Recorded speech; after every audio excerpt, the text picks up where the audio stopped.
it's Amy from Select Travel Holidays. Thank you for joining our virtual touring and destinations festival. In this presentation, we're going to have a look at one of mine and also Rachel and Bella's favourite countries. Bella's actually been to India, which is of course the country we were talking about, I think about 7 or so times, and we always joke that she knows India better than she knows Bedford. And she's even led a few escorted groups of our clients to India. I think the last time was a few years ago when she went to Kerala and Tamil Nadu in the south, and she's also previously gone to the north, so with a group of our clients to, I think it was Shimla and Kashmir. So it is a country that we're all big fans of and very passionate about. I've only really done the Golden Triangle, but I would just love to go back there, and almost went back there to do the Ganges last year, but alas. However, what I found, and actually I think what is quite common with going to India, is that the Taj Mahal, which is of course perhaps one of the first things that people think of when they think of India, it's perhaps one of the key attractions for choosing a trip to India, particularly the Golden Triangle. But actually what you find is that you fall in love with the country for everything else, because it's it's chaotic, but you soon learn to love the chaos, and it's colourful, and it's just a cacophony of noise, but it's just the rich history, the culture, the people, the food. There's just so much to enjoy and experience and immerse yourself in India. It really is, and that like I said, I've only done the Golden Triangle. That's just such a small part of it. Rachel and Bella have both travelled more extensively in India, and we've got Asiya from Indus, who we work very closely with. She's going to give us an overview, not just of the classic India that most first timers like to see, such as the Golden Triangle, but also the equally popular Kerala state in the south that is also a must visit for many people.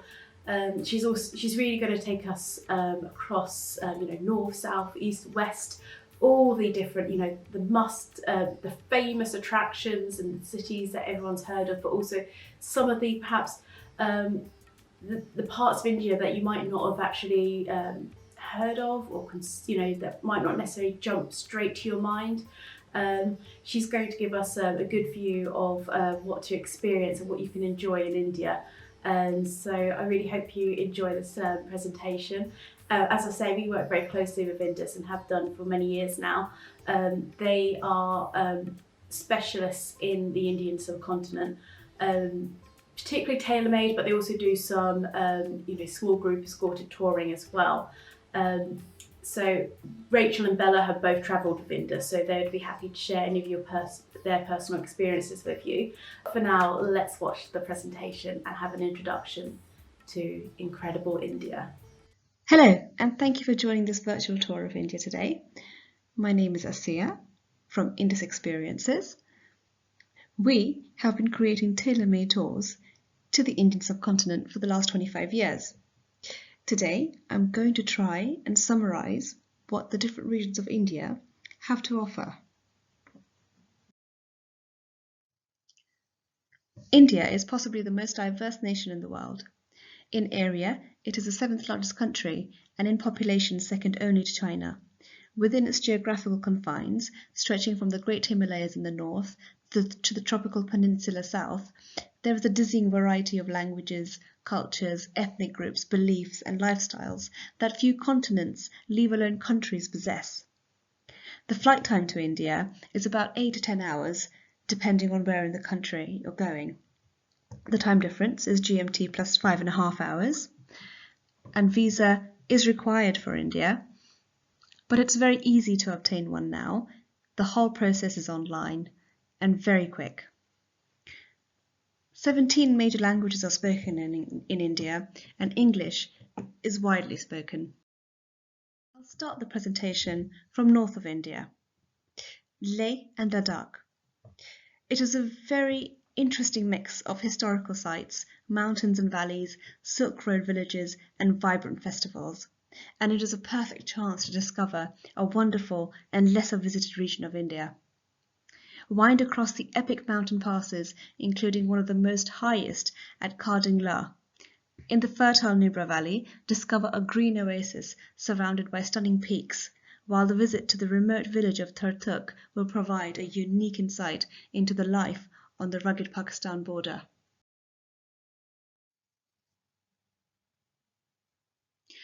Completely isolated and cut off in winter from the rest of the country, Ladakh is best visited during the summer months of July to September.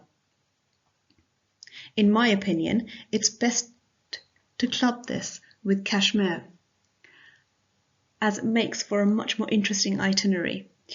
Also, going overland from Kashmir to Ladakh will help acclimatize your body much better.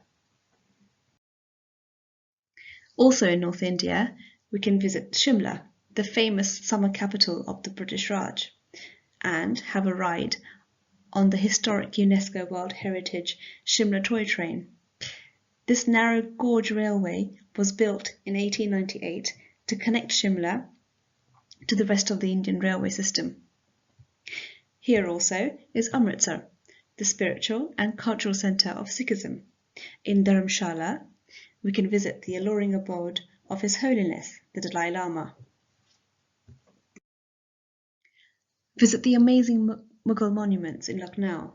The city was also North India's cultural capital, and its Nawabs are best remembered for their refined and extravagant lifestyles. And perhaps the holiest of India's cities, Varanasi. As an image, an idea, and a symbol of Hinduism's central realities, the city draws pilgrims from around the world to worship, to meditate, and above all to bathe in the holy river Ganges. It is a place to be born and a place to die. One of the oldest cities in the world and a contemporary of Babylon, and it dates back to the 7th century BC. Moving on to Rajasthan. Now this is probably the most well-known and visited region of India. It's the most popular region for the first-time visitors to India. The Golden Triangle tour, which includes Delhi, Agra, and Jaipur, can be done in as little as a week, and a longer period for 14 to 16 days is enough to explore Rajasthan in more detail. Rajasthan has some of the most imposing forts and palaces. It is also home to the world-renowned tiger sanctuary of Ranthambore. It has long been regarded as a real home of the traditional Maharajas, and here you can stay in havelis and palaces which are converted into hotels, and in some the royal families do still reside. Jaipur, Jodhpur, Jaisalmer and Udaipur are the most popular destinations, although there are much smaller little towns dotted around, which are also worth visiting. You can get caught up in the excitement of unique festivals and fairs in Rajasthan, of which the Pushkar Cattle and Camel Annual Fair is the most well known. Central India is a vast and densely populated region of India, an area remarkable as much for its rich historical past as for its cultural diversity. It is home to about 40% of the country's tribal population. Central India is also home to some of India's finest tiger sanctuaries, Satpura, Panna, Bandhavgarh, Kanha and Pench. Over the last couple of years, we have seen an increase in the number of tigers and also tiger sightings in this area. Gwalior Fort in Gwalior is considered to be the finest example of Hindu architecture. Orcha is highly picturesque, in the middle of nowhere, abandoned and somewhat neglected. You can see some of the most amazing ruins in this area. We have the exquisitely carved Khajuraho temples. Sanchi Stupa in Bhopal is a World Heritage Site and built by the Emperor Ashoka the Great in the 3rd century BC. The Bhimbetka Caves has Asia's richest collection of prehistoric paintings and many other archaeological discoveries. East and Northeast India is the least visited region of India, and yet it contains some of the country's most beautiful scenery, remarkable religious monuments, and vibrant cultures. It is home of the Royal Bengal tiger. It holds the spectacular mountain vistas of Darjeeling and Sikkim, and Orissa's magnificent temples and beaches. Also in the east is the former imperial capital Kolkata. It retains some of the country's most striking colonial buildings, is India's second largest city, and also known as the intellectual capital of the country. Darjeeling, the former summer capital of Bengal, is known for its finest tea gardens and stunning views of Mount Kanchenjunga. Aside from Shimla, you can also experience the renowned steam toy train journey here, from New Jalpaiguri to Darjeeling. Further northeast is the state of Assam. It is home to many different tribal communities whose distinct cultures flourish in areas of pristine beauty. Here we have the Kaziranga National Park. It is one of the main parks in the world to see the one-horned rhinos, apart from the various mammals and over 400 species of birds. Majoli Island. It is possibly the largest river island in the world, though it constantly changes form, reduced to about 700 square kilometers. Known for its very unique Vaishnava culture, the island is an important center for arts, crafts, and science. Sibsagar, once the capital of the Thai-speaking Ahom, who came to the area from Yunnan, China, in the 13th century AD. Arunachal Pradesh is India's largest and most remote state. It stretches from the foothills of the eastern Himalaya to their permanently snow-capped peaks to the north. Arunachal Pradesh has an extraordinary range of forests from the alpine to the subtropical. It borders the states of Assam and Nagaland to the south. It shares international borders with Bhutan in the west, Myanmar in the east, and a disputed border with China in the north. It is also known as the orchid state of India and a botanist's paradise. It's rich in wildlife, which includes elephants, clouded leopard, snow leopard, tigers, sloth bear, Himalayan buck bear, red panda, and musk deer. It is also home to the Tuang Monastery, the birthplace of the 6th Dalai Lama, and home to countless Buddhist treasures. Moving on to West India, it stretches from the deserts bordering Pakistan to the tropical forests and slopes of the Western Ghats. It also includes some of India's most important historical sites. The country's most dynamic city, Mumbai, known for its financial hub and home of the biggest cinema producing industry in the world, Bollywood. It is also home to the world-renowned iconic monument designed to commemorate the visit of George V and Queen Mary in 1911. To the south of Mumbai also lies Goa.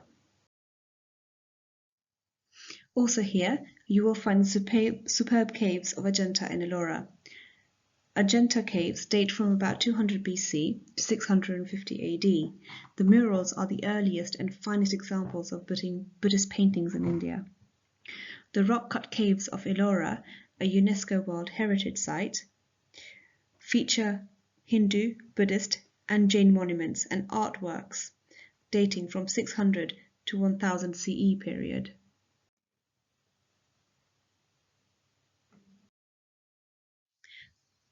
The state of Gujarat has magnificent Jain and Hindu temples, whilst Ahmedabad has some superb examples of Islamic architecture. Lothal is a prominent city of the ancient Indus Valley civilization. And here is also the last bastion of the endangered Asiatic lion at Sasangir National Park. Moving on to South India, we'll start with Kerala.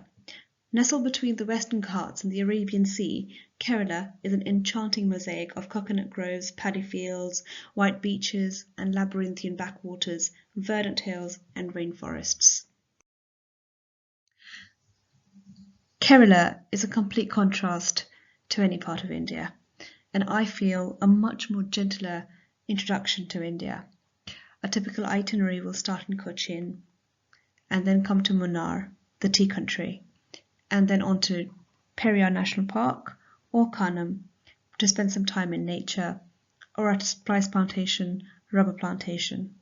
And then of course we have the cruise on the backwaters. Now there are many options available, from half-day, full-day, 2-day cruises, right up to 7-night cruises, which start from Cochin and end in Elepe. If you were to do an overland tour, you could comfortably fit a tour in about 10 to 11 days, and then adding on a beach stay to Marari or Kovalam are excellent choices. Southwest India is home to some of the finest and magnificent ancient temples, isolated beaches, dense forests, game reserves, beautiful scenery. Is also rich in cultural heritage. Chennai is South Asia's commercial and cultural capital and the 4th largest city of India. Mahabalipuram is known for its rock-cut shore temples. Hampi has many temples, including the spectacular Vitala with its 56 musical pillars, and Hazara Ramaswamy Temple with scenes from the Ramayana carved on 2 inside walls. Pondicherry, a former French enclave, still enjoys a hint of its French colonial atmosphere. The rock fort of Trichy and the holy site of Srirangam. Tanjavure's Brihdeswara Temple, a World Heritage Site, one of the great monuments of South India. Chettanadu, a unique area in Tamil Nadu, famed for its culinary delicacies, beautiful mansions, rich cultural heritage, art and architecture. The imposing temples of Madurai, and the hill station of Uti, also known as the Queen of the Blue Mountains. And lastly, Hyderabad, the state capital, once the seat of the fabulously wealthy royal Nizam family. The ancient Buddhist site of Nagarjunakonda, the great Islamic fort of Golconda, and the hilltop Hindu temple at Tirupati. So now we've covered northeast, south, west, central, northeast. I hope that gives you a better snapshot of India and really how vast and varied it is. Now I would like to talk about 2 very unique ways of exploring India. River cruising in India on the Ganges and Brahmaputra rivers. Cruise the sacred Ganges River up or downstream from Patna to Varanasi. It is a rewarding cultural experience and a wonderful way in which allows you to see many sites that just aren't as easily accessible by road. The 6th century rock carvings in Bateshwar, for example, or the Buddhist monasteries in Vikramshila, or the Bhagarpur silk markets. You may even be lucky enough to see the Gangetic dolphins. The Brahmaputra River is absolutely fantastic for exploring Assam. Visits to tea plantations, Kaziranga National Park, which we've already spoken about, the temples and monasteries. Experience the rich diversity of Assam, meet the simple folk who inhabit the land, and in comfort. And luxury trains. Now, they're inspired by the personal carriages used by the former Maharajas, Nizams and Viceroys. It's India's answer to the Orient Express of the West. There are quite a number of these trains. Of course, the most oldest one of them is the Palace on Wheels. But now we have quite a few itineraries, from as little as 3 nights and 4 days to 7 nights and 8 days. It covers Rajasthan and mainly South India. A truly luxurious and stylish way to travel around India.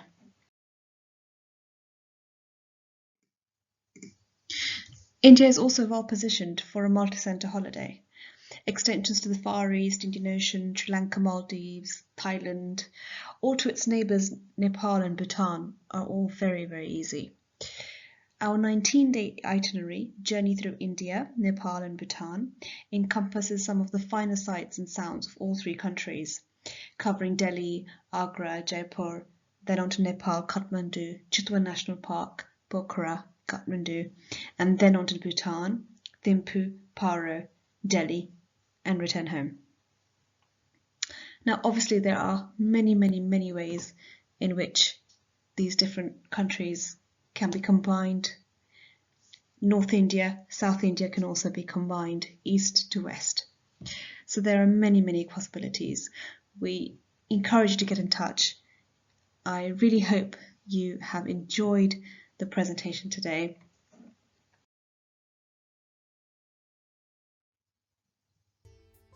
Well, I really hope you enjoyed that presentation. As you can see, there is just so much to visit and see and do and experience in India. It really is just such an incredible country. And if you'd like to find out more about going to India, or if you'd like to combine it with, for example, Bhutan, Nepal, the Maldives, hopefully you've seen that there's so much you can experience with India. Or, give us a call on 01234 326 778 or email us sales@cruiseselect.co.uk, and we'd love to chat about India with you. So thank you so much for watching that presentation, and take care, and I hope you enjoy the rest of the festival.